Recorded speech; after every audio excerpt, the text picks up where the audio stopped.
Bien, pues damos inicio a este segmento del Jueves del Recuerdo y vaya que nos sorprendes cada jueves, Fernando, amigos de la audiencia, Fernando y su equipo de Chito Rodríguez, Mario de la Mora, pues bueno, pues listos para que nos digan, nos comenten. Bueno, yo soy el más viejo del grupo, así, pero no me vayan a decir que yo soy el experto. Pues, todavía no nacía yo cuando el Charleston. Bueno, los acumulamos a la experiencia de los tres que nos acompañan aquí. Pues yo apenas les iba a preguntar a ustedes, ¿verdad? Esta música de Charleston, que fue allá por los años 20, de 1920, el año pasado, muy famosa. Dicen que era como un alivio después de la Primera Guerra Mundial. Ah, sí, lo recuerdo. Bueno, se inició, según aquí los expertos, se inició en 1903. Sí. Y se hizo famosa en 1913. Sí, bueno, pero realmente su apogeo fue en los 20. Ah, no, sí, claro. Hace 100 años nada más. Sí, hace más de 100 años. En inglés se llamaba los Roaring Twenties. Así es. Sí, claro. Y el nombre de Charleston Oye, viene... aquí había los fabulosos 20, ¿no? Ah, sí. Sí, un cabaret. Sí, lo conocieron, ¿verdad? Yo no, a mí me platicaron. Yo pasaba nomás. Nada más pasabas. Sí, los fabulosos 20 y traían artistas de aquel entonces, pero no el Charleston. Te ¿verdad? platicaban, No, Fernando. el Charleston... ¿Es el que estaba por el Seguro Social? No, por la Matamoros, por la Juárez, Matamoros. Por la Matamoros. La otra, ¿cómo se llama? La esquina.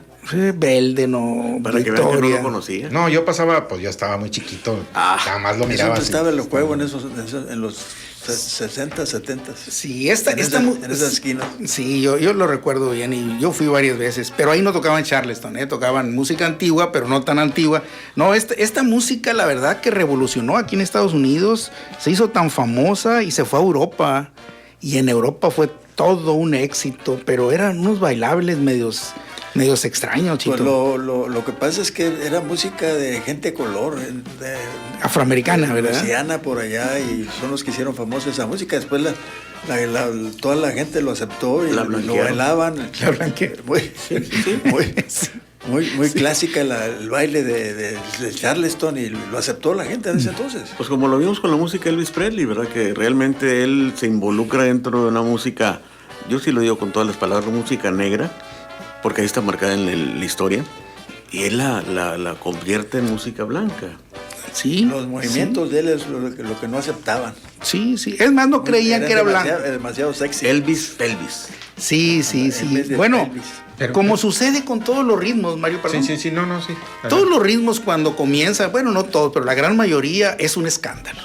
Y que lo prohíben, y en este del Charleston, pues no fue la excepción. Pero no eran tan provocativos ni tan soeces como... Pues ya ven ahora lo de No, como lo actual. Bueno, cuando vemos los bailes, déjenme decirles que hasta parecía que estaban poseídos, brincaban y saltaban y no llevaban ni un ritmo. Y había un periódico dijo que el Charleston era una reminiscencia de los ritos orgiásticos de los negros. Híjole. Para atrás los Fielders. Así es. Ahora, esto Como si las orgías las hubieran inventado los negros. lamentablemente. Y viene de Roma. Sí, lamentablemente, como menciono, siempre con las situaciones nuevas, la gente se pone en contra y no lo acepta.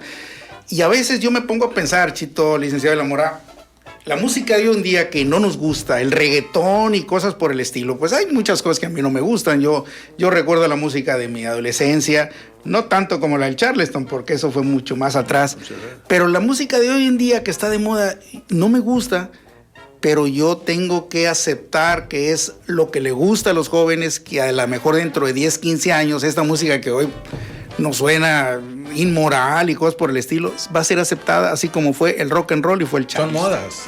Es la que se vende actualmente, ¿Sí? la que se toca. Y son las generaciones, Chito, también, porque un joven no te va a escuchar, bueno, puede haber jóvenes que les puede gustar la música de antaño, el diferente género, vaya, de Fíjate musical. Que la otra vez que platicábamos de Luis Miguel, que se mencionaba Luis Miguel aquí, don Fernando decía algo muy cierto, ¿no? Que muchos de los jóvenes decían, hermosas piezas, y esas, ¿quién es el autor? Pues el autor tiene 30 años que se murió. Sí, eran boleros. Eran boleros. Sí. Bueno, pero yo me pregunto, ¿qué tiene que ver con el Charleston todo esto? Por los años 20, hablamos de los años 20, y en los años 20, amigos, hablando de boxeo, apareció un boxeador extraordinario, que según los conocedores, este muchacho nacido en el estado de Colorado, en Manassas, llamado Jack Dempsey, fue dicen que es uno de los mejores Dempsey. pesos completos. Dempsey. Está considerado por la revista de Ring. Así es. En tercer lugar de todos los tiempos de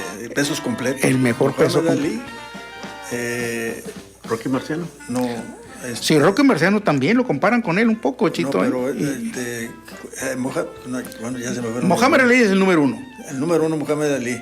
Y Dempsey está como número 3. Sí. ¿Quién es el número 2? El número 2 puede ser Joe Louis. Joe Louis. Joe Louis, sí. No, efectivamente fue un... Que ya hablamos de él aquí en la mesa de los jueves. Sí, Dempsey fue, la verdad, uno de los grandes. Y en esos años 20, que ahorita que hablamos del Charleston, yo me acuerdo de la vestimenta. Les quiero recomendar una película que me acordé por el Charleston, Mario. Se llama El Golpe.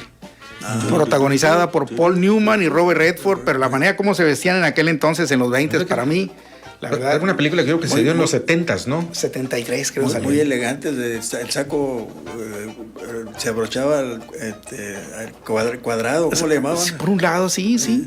Pero y usaban muy mucho chaleco pero también. Muy elegantes, sí. Tú usabas de esos. Y ¿no, los Chito? que iban... ¿Qué pasó? Sí, Chito, digo, ¿Qué pasó? La elegancia, Chito. Sí. Mira, y cuando... También que tuvo jiribilla por ahí.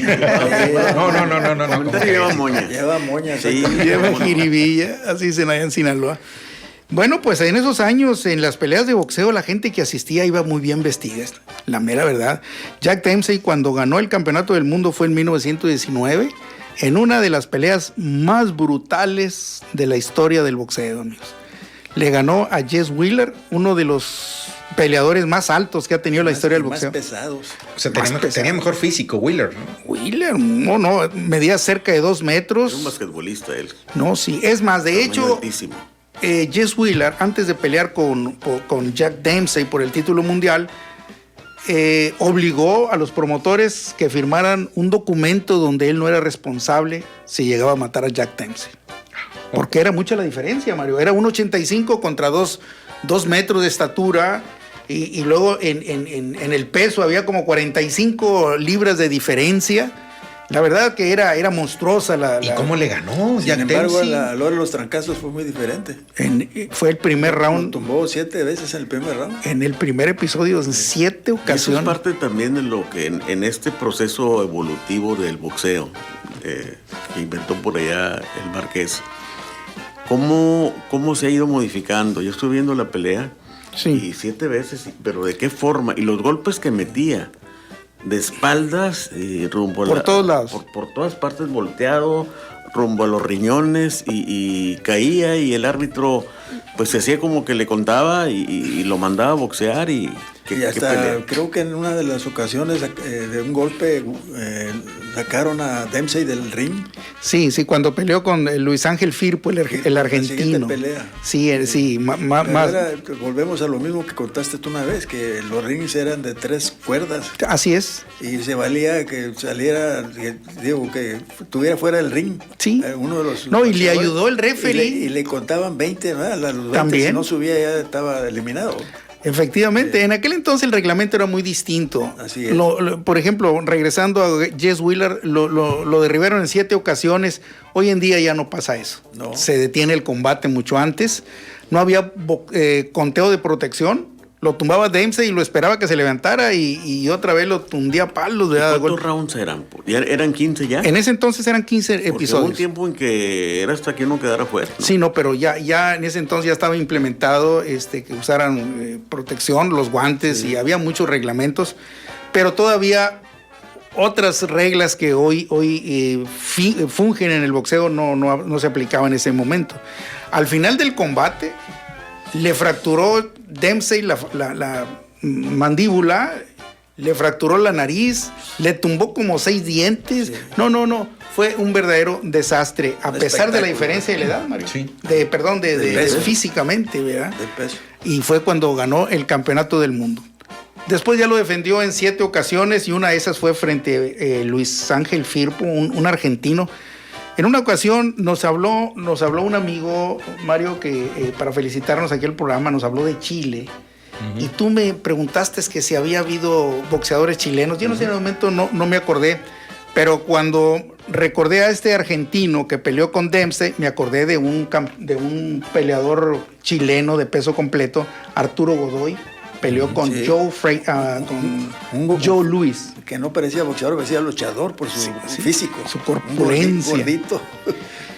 Sí, no, pues mira, Dempsey la verdad que marcó un hito en la historia del peso completo, porque su promotor, que se llamaba, le decían Tex Rickard, Tex porque era de Texas, él se llamaba de otra forma. Y hace tiempo, licenciado de la Mora, hablamos sobre una arena que existía en contraesquina de la iglesia Santo Niño, por la... ya no me acuerdo, Victoria o Belden, en la mera esquina frente a la plaza. Donde está el Hotel Sabinas, había un hotel ahí que se llamaba Hotel Sabinas, ¿no? Ahí se quedaba el equipo Tecolotes en ese Bueno, no, ahí yo lo conocí que era una agencia de autos, pero allá en los años... Antes de la agencia de autos era un hotel. Ok, bueno, pero más atrás... Que hay un estacionamiento ahora abajo. No es en la otra esquina. No me acuerdo, pero sí era... Yo recuerdo que ahí se quedaba el equipo Tecolotes porque íbamos a verlos ahí cuando salían para el estadio. En 1910, 1914, por ahí estaba la presidencia. Pero después del incendio, porque se quemó, se hizo una arena, y esta arena se llamaba Tex Rickard. Y yo siempre me preguntaba por qué, porque fue el promotor que manejó las peleas de Jack Dempsey. Y en los 1900, cuando peleó con Firpo, peleó con otros peleadores, y en aquel entonces todos los ingresos eran mediante la venta de boletos. En esa pelea lo aventaron fuera del ring, ¿no? Oh, sí, bueno, eso fue histórico, porque le decían el Toro de las Pampas a Luis Ángel Firpo. Sí, Luis Ángel Firpo. Hay un estadio con el nombre de él ahí en Sí hay, sí, cómo no, porque fue famosísimo. Envió a la lona y fuera del cuadrilátero, como dices, Chito, pero ahí le ayudó el referee que es ilegal. Eso inmediatamente debe ser descalificación, pero lo dejaron continuar. Se levantó Dempsey y noqueó a Firpo. Más adelante peleó con otro boxeador francés llamado George Carpenter. Para este combate, que fue en el Polo Grounds, este fue en el estado de Ohio, en New Jersey, construyeron una arena específicamente para esta pelea, y tuvo una asistencia de 80,000 espectadores para ver a George Carpenter, que la gente apoyaba a Carpenter, porque él había sido un héroe de la guerra, había participado, y Jack Dempsey no había participado. Para que tengamos una idea más o menos de la cantidad de gente conglomerada o aglomerada, pues pensemos en un estadio azteca repleto, con gradas abajo, como está ahora. ¿Había ese tipo de entradas, Fernando, en esos años? Bueno, no, y más adelante, cuando peleó con Gene Tunney, hubo una entrada de 125,000, casi llegando a los 134,000 que metió Chávez en el Estadio Azteca. Entonces la taquilla debe haber estado muy buena. ¿Sí le hicieron oficial esa entrada, esa asistencia? Sí, 80,000 oficial, sí, está registrado, lo he leído en varias partes, y la otra de 125,000. He leído que entraron hasta 130,000, pero ya fue en otro estadio. Y eso es un récord. Y en una de estos combates... ¿Y había taquillas de millones, Fernando, de dólares? $1,789,000 fue lo que hizo este señor. En esos años, pues era una fortuna grandísima. No dice cuánto le pagaron a los boxeadores, ¿no? Bueno, a Dempsey en una ocasión le pagaron $300,000. Era mucho dinero en ese entonces. ¿Cuánto será hoy en día estos 1,700,000, casi $2 millones en 1925, 26, hoy en día? 100, 200, no sé cuánto será. Y ya en aquel entonces se manejaban estas cantidades, licenciado de la Mora. Mucho dinero. Mucho dinero. Realmente es una conjunción el boxeo que trae a las multitudes y bueno, vaya, resumiendo, estaba escuchando también ayer por ahí una información acerca de lo que ha ganado el Canelo y siendo en la actualidad el deportista mexicano con mayores ingresos en toda la historia de... Así es. Es enorme. Yo cuando estaba escuchando, y ahorita que hizo mención el señor Rodríguez de Joe Louis, de Muhammad Ali y de precisamente Jack Dempsey, se dieron en etapas diferentes. El último grande tal vez para mí, Muhammad Ali, el más grande para mí, porque no los otros no. Y para muchos. Para otros no los conocí. Pero en la actualidad, ¿No se vislumbra alguien que tenga ese magnetismo, ese poder, esa fuerza demoledora y atractiva como un Muhammad Ali, o como un Jack Dempsey, o como un Joe Louis? Pues en este momento hay algunos buenos boxeadores, pero todavía no tienen una carrera. Usted dijo buenos. Sí, pero que tengan... El físico del campeón mundial, ¿cómo se llama? Pesos completos. Tyson Fury. Andy Ruiz. Sí. Andy Ruiz. Ese tiene el cuerpo de cualquier cosa menos de boxeador. Oye, Fernando, esta pelea ante el francés Jane Tony, la de los 125,000 espectadores y una taquilla de casi $2 millones, sí, que era verosímil en esos tiempos, ¿no? Pero sí creíble. ¿Por qué la pelea de la cuenta larga? En 1926 se enfrentaron por primera vez estos dos boxeadores. Jack Dempsey se retiró por un tiempo, del 23 al 26, se dedicó al boxeo, siguió en el boxeo, pero en peleas de exhibición.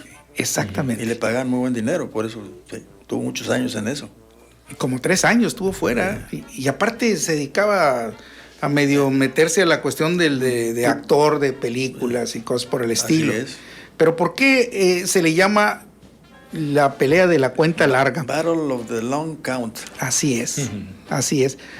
En aquel entonces, las reglas del boxeo no son como las que existen hoy en día. Hoy en día, cuando un peleador va a la lona, tiene la obligación, por reglamento, de irse a una esquina neutral, a la más lejana, y le indica al referee, pero el boxeador ya lo sabe, y se va lo más rápido posible para que el referee empiece el conteo del boxeador que está caído. Cuando peleó por segunda ocasión con Gene Tunney, se implementó por primera vez este reglamento de que se tenía que ir el boxeador a la esquina más lejana, y Jack Dempsey no se fue. No se fue. Se quedó en la esquina más cercana donde estaba el boxeador caído, y entonces el referee no empezó a contarle. Y ya cuando decidió Jack Dempsey irse a la esquina más lejana, Ya se había recuperado. ya habían pasado como 4 o 5 segundos. Y Jane Tunney estaba en la lona y quedó en la lona como 14, 15 segundos, pero se levantó porque... Esos 4 o 5 segundos fueron suficientes para regresar a la pelea y ganarla. Efectivamente. Ganó en una decisión. Efectivamente, y al final de cuentas se recuperó Gene Tunney y le ganó la decisión. Por eso se le llama la pelea de la cuenta larga. Entonces los 5 segundos de los $2 millones. Sí, efectivamente, pero fue un error de Jack Dempsey, porque estos reglamentos se ponen de acuerdo ambos equipos con los boxeadores en los vestidores. Repasan a grandes rasgos cómo van a estar funcionando los sistemas que hoy en día... El referee va y los visita antes de la pelea. Correcto. A los vestidores y Así les es. indica las reglas a seguir. Efectivamente, Así es, ¿no? efectivamente. Y esto se habló anticipadamente y no obedeció Jack Dempsey, y eso le costó la pelea. Y esa fue la última pelea que hizo. Se retiró después de esto Jack Dempsey, pero dejó pues su marca, la huella, como uno de los boxeadores más grandes en la historia. Le decían el asesino de Manasa. Él era del estado de... Fer, y Dempsey usaba decía unas frases que hoy en día se siguen utilizando, ¿no? Hubo varias, fíjate, hablando de las frases que usaba Jack Dempsey. Una de ellas que utiliza mucho el gobierno que tenemos actual, dice: la mejor defensa es el ataque. Y lo usan mucho en el fútbol también, ¿eh? Sí, la mejor defensa es el ataque. Esa fue de Jack Dempsey, pero hubo otra. Cuando perdió Jack Dempsey con Gene Tunney la primera vez, porque pelearon en 2 ocasiones, Jack Dempsey quedó muy lastimado de la cara, inflamado de los 2 ojos, la boca rota, sangrando, y cuando llega a los vestidores estaba la esposa de Jack Dempsey y le dice: ¿qué te pasó? Y le responde esta frase famosa. Jack Dempsey le dice: me olvidé de agacharme. Esa frase se hizo más famosa cuando el presidente Ronald Reagan, en un intento de asesinarlo, le dieron un tiro, y cuando llegó al hospital, estaba en el hospital y llegó Nancy Reagan, su esposa, y le preguntó: ¿qué te pasó, cariño? Y le dice Ronald Reagan: honey, I forgot to duck. O sea, me olvidé agacharme. Las palabras de Jack Dempsey, y se han hecho muy famosas. Y así frases, ¿no? Como la máxima del boxeo, que dicen los boxeadores que es mejor dar que recibir. Claro, sí, sí. Y todo se lo debo a mi manager y a la Virgen. Son frases que no se olvidan. De la Tom Macías. Sí, todo se lo debo a la Virgencita, a ¿verdad? Manager, y a mi manager. Y hubo boxeadores que Jack Dempsey fue un ídolo para ellos, ¿no? Sí, sí, no, sobre todo como ha dejado marca en el boxeo y por el estilo que tenía, Mike Tyson decía que era su ídolo, inclusive lo imitó en su forma, no sé si se acuerdan cómo entraba. No en las mordidas. En el boxeo. No.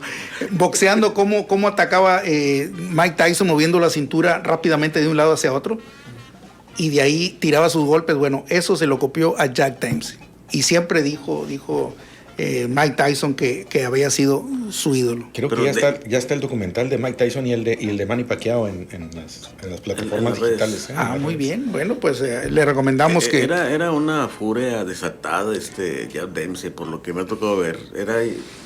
Yo no le veía salvo ese movimiento, una técnica nada depurada, pero era un huracán tirando golpes y... en el sentido de que no dejaba, apabullaba, que fue lo que pasó en esa gran pelea. Con Jess Wheeler.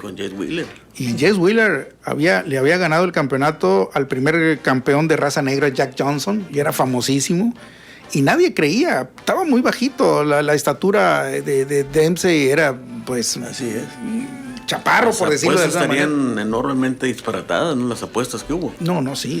Nadie creía que Jack Dempsey fuera a ganar. Y era una época en la que, así de pasadita, pues también estaba don Alfonso Capone, ¿no? Era ese tiempo. Era el mismo Él manejaba muchas peleas, muchas peleas. Se habló mucho de eso en relación al box. Por eso esa leyenda continuó y claro. Hay mucha gente que desconfía, pero... bueno, ojalá y no suceda nada de eso, pero... no sabemos. Pero en esos años sí fue muy notorio. Lamentablemente, después de que Gene Tunney le ganó a Dempsey, Gene Tunney se retira, vienen otros campeones y viene un campeón de origen italiano, Primo Carnera. Primo Carnera. Y de ese sí hay evidencia que lo manejaba la mafia. Oye, Fer, yo me siento bien complacido porque cada jueves aprendo mucho sobre todo de esas grandes gladiadores del boxeo de esos años y aprendemos mucho porque obviamente pues no nos tocó vivir esa época, pero gracias a ustedes como quiera que nos refrescan un poquito la memoria o si no provocan que nos metamos a escarbar, a descubrir las historias grandes de estos grandes peleadores, ¿no? No sé qué sorpresa nos van a tener para el próximo jueves, pero